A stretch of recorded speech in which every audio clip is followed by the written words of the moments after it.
मैं हूँ आर्यन शर्मा। आज हम पढ़ेंगे कोरोनरी आर्टरी डिजीज़ के बारे में। ठीक है, तो कोरोनरी आर्टरी डिजीज़ के बारे में हम स्टार्टिंग से लेके एंड तक पढ़ेंगे बिल्कुल डिटेल में। ठीक है, कि क्या क्या इसमें होता है, पैथोफिजियोलॉजी क्या होती है, रिस्क फैक्टर, कॉम्प्लिकेशन क्या क्या राइज होते हैं इसमें। ठीक है, उसके बारे में हम डिटेल में आज पढ़ेंगे। आई होप कि मैं आपको जो भी पढ़ाऊँगा आपको वो बहुत ही अच्छे से समझ आ जाए, कॉन्सेप्ट क्लियर हो जाए आपका बिल्कुल। तो आज चलते हैं CAD पर कि आखिर CAD होता क्या है। CAD सिंपली हम कोरोनरी आर्टरी डिजीज़, ठीक है, कहते हैं इसको। अब इसके कुछ अदर नाम भी है, वो मैं आपको बताऊंगा आगे। पहले हम देख लेते हैं कि आखिर ये कोरोनरी आर्टरी क्या होती है। कोरोनरी आर्टरी सिंपल एक वेसल है, ठीक है। तो ये प्लेस कहाँ पे होती है? प्लेस कहाँ पे होती है? हार्ट में। कहाँ पे होती है? हार्ट में। हार्ट में प्लेस होती है। अब इसका फंक्शन क्या होता है? फंक्शन होता है इसका ब्लड सप्लाई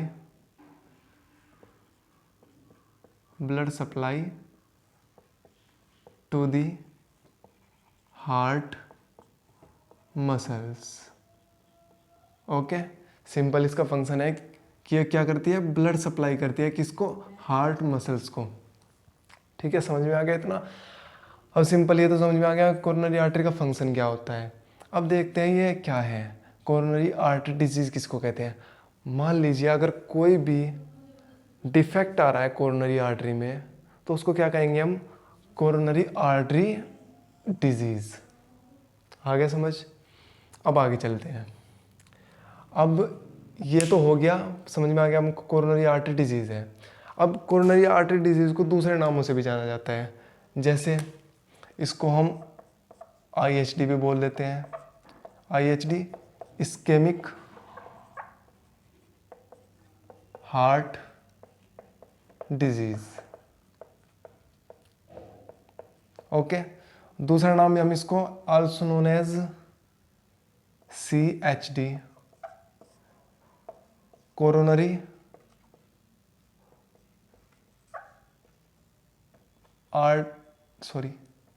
हार्ट डिजीज़। और भी अदर नेम भी है इसके, लेकिन आपको कॉमनली ये नेम याद रखने की ज़रूरत है, क्योंकि ये मोस्टली यही पूछे जाते हैं अगर कहीं भी आपको पूछे जाते हैं। ठीक है, तो ये पढ़ लिया हमने। अब आते हैं कि आखिर कोरोनरी आर्टरी डिजीज़ डेवलप क्यों होती है, कैसे डेवलप होती है और इसमें होता क्या है। देखिए, सिंपल सी लैंग्वेज में कोरोनरी आर्टरी में मैंने जैसे कि आपको बताया कि ब्लड सप्लाई करती है कोरोनरी आर्टरी।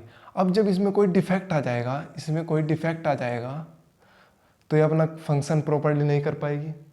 ठीक है, तो जो हार्ट को ब्लड सप्लाई कर रही है वो नहीं कर पाएगी।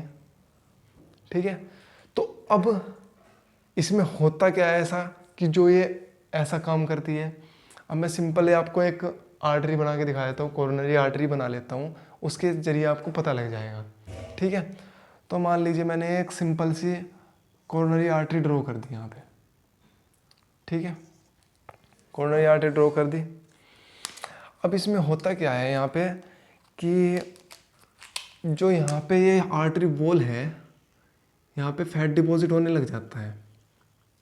ठीक है, यहाँ पे फैट डिपॉजिट हो गया, फाइब्रस टिश्यू, ब्लड वेस्ट वगैरह वगैरह यहाँ पे कलेक्ट होते रहते हैं, जिससे कि ये इसको वे को ब्लॉक करते हैं।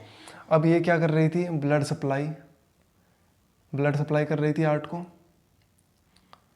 अब जब यहाँ पे ऐसे ब्लॉकेज कर देगी, जो इसका पोर्शन है ब्लड सप्लाई का वो कम हो जाएगा, तो प्रेशर इंक्रीज होगा।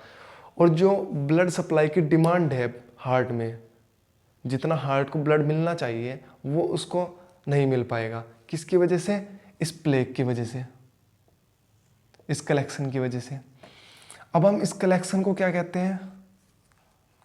इस कलेक्शन को सिंपली तो हम कह देते हैं कि यहाँ पे लिपिड फॉर्मेशन हो गया, फाइब्रस टिश्यू फॉर्मेशन हो गया, मैक्रोफेजेस यहाँ पे कलेक्ट हो गए, ऐसे नॉर्मली कह सकते हैं। लेकिन इसके लिए एक स्पेसिफिक टर्म है जिसको मैं यहाँ पे लिख देता हूँ। इसके लिए हम यूज़ करते हैं एक स्पेसिफिक टर्म का, जिसको कहते हैं हम atherosclerotic plaque. Okay, I think समझ में आ गया होगा आपको, लेकिन मैं फिर दोबारा एक बार फिर रिपीट कर देता हूँ। देखिए, ध्यान से देखिए, जो यहाँ पे कलेक्शन हो रहा है फैटी लेयर का या फिर लिपिड फॉर्मेशन हो रहा है यहाँ पे आर्टरी वॉल में सॉरी, उसको हम क्या कहेंगे, एरेथ्रोस्क्लेरोटिक प्लेक। अब ये क्या कर रहा है, अब मान लीजिए आप खुद ही नोटिस कीजिए कि अगर आर्टरी इतनी ब्लॉक हो जाएगी, जो उसमें ब्लड फ्लो इतने एरिया से हो रहा था, अब वो इतने छोटे से एरिया से ब्लड फ्लो होगा, तो जाहिर सी बात है उसका ब्लड प्रेशर इंक्रीज होगा। ठीक है, तो इंक्रीज होगा तो यहाँ से जो प्रेशर इंक्रीज हो रहा है, लेकिन ब्लड सप्लाई कम है।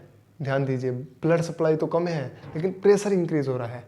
तो अब जो यहाँ पे अमाउंट करनी थी उसको मान लीजिए 100 ml इसको पहुँचाना था, वहाँ पे पहुँचाना था, लेकिन अब ये सिर्फ 20 ml ही पहुँचा पा रहा है वहाँ तक। तो आप समझते हैं कि अब वो इसकी डिमांड तो पूरी नहीं कर पाएगा ना।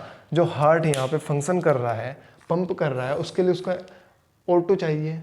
O2 कौन देगा, ब्लड। ऑक्सीजनेटेड ब्लड जब उसको प्रॉपर नहीं मिल पाएगा तो क्या होगा, हार्ट अटैक के चांसेस रहेंगे। हार्ट अटैक जैसी, मायोकार्डियल इन्फेक्शन जैसी कॉम्प्लिकेशन अराइज होंगी, हार्ट फेलियर हो सकता है ऐसे ऐसे, या फिर लेफ्ट वेंट्रिकल फेलियर हो सकता है, ऐसी ऐसी कंडीशन अराइज होंगी।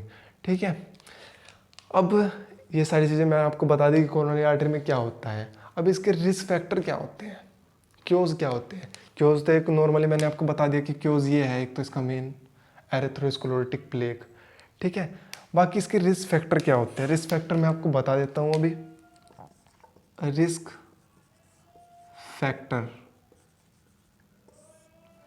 फैक्टर क्या होते हैं इसके। अब देखिए, ये इसमें रिस्क फैक्टर ऐसे हो जाते हैं कि ये जैसे मान लीजिए हाई कोलेस्ट्रॉल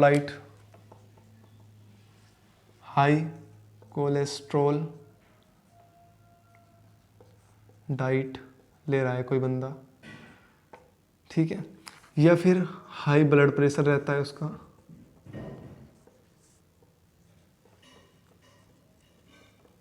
ओके, या फिर वो स्मोकिंग करता है, अल्कोहल का यूज़ कर रहा है वो एक्सेसिवली, तो उस कंडीशन में भी ये चीज़ें हो सकती हैं। और भी कई सारे कॉमन रिस्क फैक्टर हैं, जैसे एज हो गया, एज के अकॉर्डिंग हो सकता है, अबव 50 एज में हो जाता है, या फिर ऐसी जो हम फास्ट फूड खाते हैं कॉमनली, या हाई कोलेस्ट्रॉल डाइट ले रहे हैं, या कोलेस्ट्रॉल लेवल इंक्रीज हो रहा है, तो उसकी वजह से जो आर्टरी वॉल है वहाँ पे क्या डिपॉजिट हो रहा है, एरेथ्रोस्क्लेरोटिक प्लेक, जिसे हम लिपिड फॉर्मेशन कह देते हैं। ठीक है, तो आइए अब हम इसमें पढ़ते हैं कि इसके साइन एंड सिम्टम्स क्या होंगे, आखिर ये इतना क्यों हो रहा है। ठीक है, समझ में आ गई, अगर स्क्रीनशॉट ले सकते हैं। ठीक है,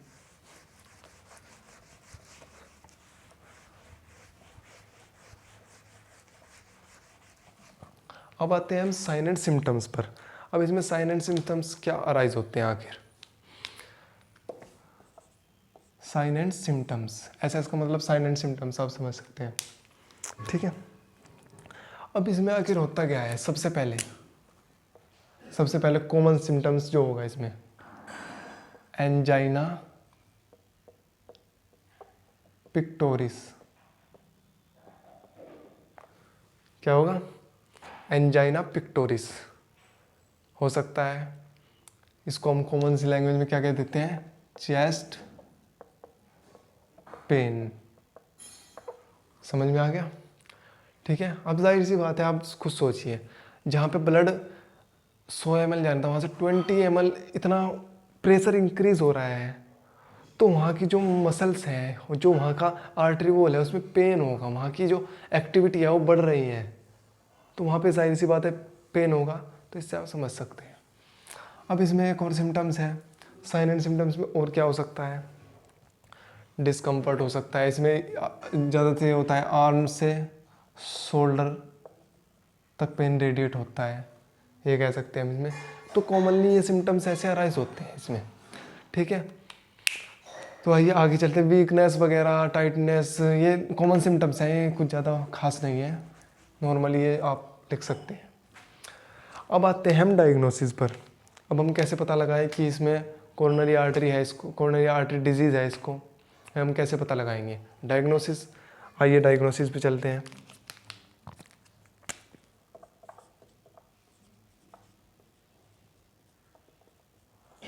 अब आ जाते हैं डायग्नोसिस। अब सबसे पहले इसमें कॉमन सबसे जो डायग्नोस्टिक वो है प्रोसीजर वो करेंगे हम इसमें। वो क्या है? ईसीजी। ईसीजी आई थिंक मुझे फुल फॉर्म लिखने की ज़रूरत नहीं है, आपको पता होगा, वैसे मैं वर्बली आपको बता देता हूँ। ईसीजी हम कहते हैं इलेक्ट्रोकार्डियोग्राफी या इलेक्ट्रोकार्डियोग्राम। इसमें हम क्या करते हैं, जो इलेक्ट्रिकल इम्पल्सेस हैं हमारे हार्ट की, उनको मेज़र करते हैं या उनकी एक्टिविटीज़ देखते हैं, कैसे एक्टिविटीज़ कर रही हैं वो। ठीक है, सिंपल इसमें वो देखते हैं, उससे हमें पता लग जाता है कि हार्ट में फंक्शनिंग में क्या चेंजेस आ रहे हैं, क्या नहीं आ रहे हैं। ठीक है, अब आता है नेक्स्ट। नेक्स्ट किसको कहते हैं हम? इको। इको इको में क्या है? इको कार्डियोग्राम है, सॉरी कार्डियोग्राम। ओके, अब इकोकार्डियोग्राम में क्या है? सिंपली, ज़्यादा घबराने की ज़रूरत नहीं है, कुछ नहीं है, सिंपली एक सिटी स्कैन टाइप है। जैसे सिटी स्कैन या अल्ट्रासाउंड, अल्ट्रासाउंड कह सकते हैं, अल्ट्रासाउंड कर लिया हमने तो उसका एक तरीके से है, और ज़्यादा कुछ नहीं है। अब इसमें और क्या करते हैं हम? इसमें कर लेते हैं हम एक्सरसाइज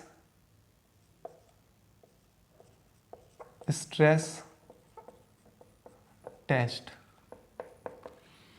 एक्सरसाइज स्ट्रेस टेस्ट कर लेते हैं इसमें। अब इसका क्या मतलब है आप खुद समझ गए होंगे। एक्सरसाइज से आप समझ गए होंगे ज़्यादातर। एक्सरसाइज का मतलब है कि ये टेस्ट जब किया जाता है, जब पेशेंट वॉक कराते हैं, उसको वॉक कराते टाइम उसको देखते हैं कि एक्टिविटीज़ कर रहा है जब वो, तो उसकी जो हार्ट की फंक्शनिंग है उसमें क्या क्या चेंजेस आ रहे हैं, क्या क्या अराइज हो रहा है। अगर उसे कोरोनरी आर्टरी डिजीज़ है, ये ध्यान दीजिए आप, अगर मान लीजिए किसी पेशेंट को कोरोनरी आर्टरी डिजीज़ है, ओके, अगर वो कोई भी ऐसा वर्क करेगा, वॉक करेगा, रनिंग करेगा, तो वो ज़्यादा टाइम के लिए नहीं कर पाएगा, उसको चेस्ट पेन राइज हो जाएगा। किस लिए? अब ये ध्यान से समझिए। मान लीजिए अगर मैं अब ये हम आर्टरी ले लेते हैं,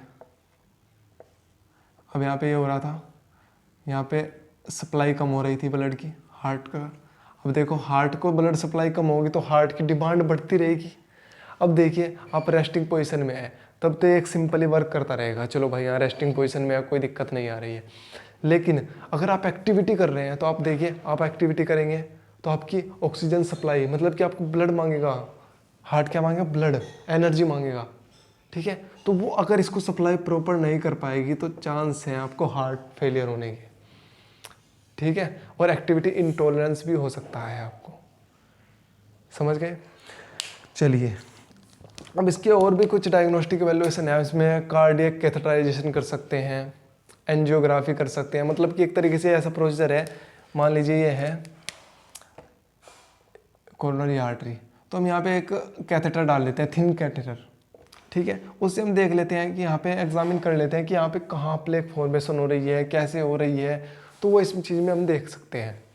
सिंपल ये है। इसमें हार्ट सिटी स्कैन भी कर सकते हैं हम, वगैरह वगैरह, और भी कई टेस्ट होते हैं, एमआरआई कर सकते हैं। ठीक है, अब आते हैं हम इसके ट्रीटमेंट पर। आगे ट्रीटमेंट में क्या होता है इसके? टीटी लिख दिया मैंने, टिटनेस समझ लेना, ट्रीटमेंट है शॉर्ट फॉर्म में। ठीक है, अब आइए, अब इसमें होता क्या है ट्रीटमेंट में इसके? हम सबसे पहले तो एक तरीके से मेडिकल ट्रीटमेंट होते हैं, एक सर्जिकल ट्रीटमेंट होते हैं। ठीक है, तो मेडिकल ट्रीटमेंट में देख लेते हैं हम सबसे पहले क्या आता है। मेडिकल ट्रीटमेंट, ये समझ जाना आप, ट्रीटमेंट के लिए यूज़ कर रहा हूँ मैं टीटी। मेडिकल ट्रीटमेंट में क्या आता है? एस्पिरिन। आई थिंक आप सब जानते होंगे एस्पिरिन हम किस लिए देते हैं? ब्लड को थिन करने के लिए, ब्लड थिनर है एक,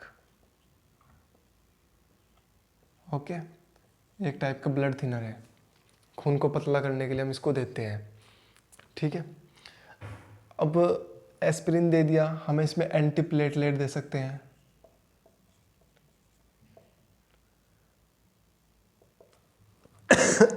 सॉरी, एंटीप्लेटलेट दे सकते हैं। अब ये तो हो गई मेडिसिन। अगर हम सिम्टोमेटिक ट्रीटमेंट में ले तो एंटी हाइपरटेंसिव भी दे सकते हैं हम, antihypertensive. Okay, antihypertensive दे सकते हैं। अब आते हैं हम सर्जिकल ट्रीटमेंट पे। अब सर्जिकल ट्रीटमेंट क्या होते हैं?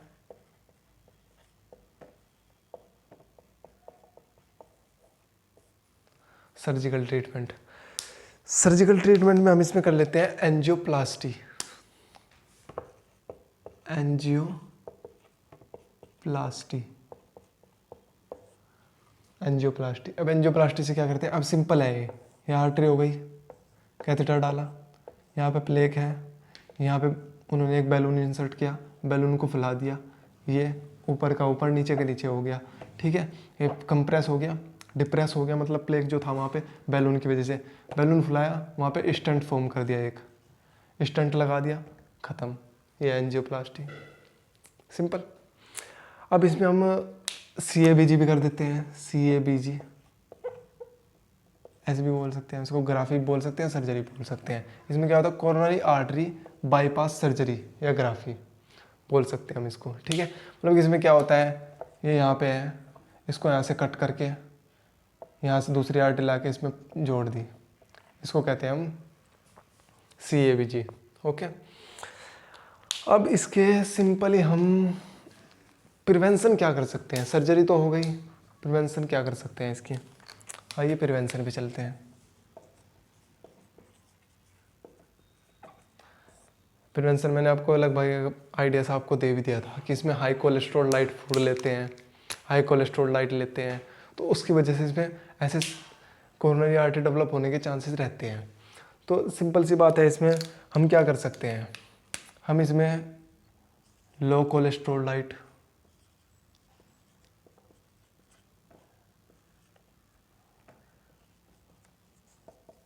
फिजिकल एक्टिविटी करिए, आप ये बोल सकते हैं हम बोल सकते हैं, हम बोल सकते हैं इसमें आप फास्ट फूड अवॉइड कीजिए, ठीक है। हम इसमें बोल सकते हैं आप मेडिसिन लेते रहिए रेगुलर अपनी, ठीक है। प्रिवेंशन में हम और भी कई चीज़ें कर सकते हैं जिससे हमें हो सकता है, ठीक है। प्रिवेंशन में और क्या कर सकते हैं हम? इसमें हम बोल सकते हैं कि आप फिजिकल एक्सरसाइज करिए, एक्टिविटीज़ करिए, डिक्रीज ओबेसिटी, अपना वेट डिक्रीज़ करिए। ये भी बोल सकते हैं हम इसमें कि अपने BP को टेस्ट करते रहिए, ठीक है। आपका कोई बढ़ तो नहीं रहा है, ट्रीट करिए उसको BP को, ठीक है। डिक्रीजिंग कीजिए, कोलेस्ट्रॉल डाइट अपनी डिक्रीज कीजिए, स्टॉप स्मोकिंग स्टॉप करिए, अल्कोहल स्टॉप करिए, अवॉइड कीजिए बिल्कुल, बल्कि इनको स्टॉप अवॉइड कर दीजिए बिल्कुल इनको अपनी लाइफ से, ठीक है। आई होप कि आज का मैंने जो आपका ये क्लास ली है कोरोनरी आर्टरी डिजीज के ऊपर, आपको ये समझ में आई होगी। थैंक यू, आपने पूरा वीडियो देखा, और आगे मैं ऐसी वीडियो डालता रहूँगा, तो आप मेरे चैनल को सब्सक्राइब कर सकते हैं अगर आपको ऐसी वीडियो चाहिए मेडिकल से रिलेटेड। Okay, thank you.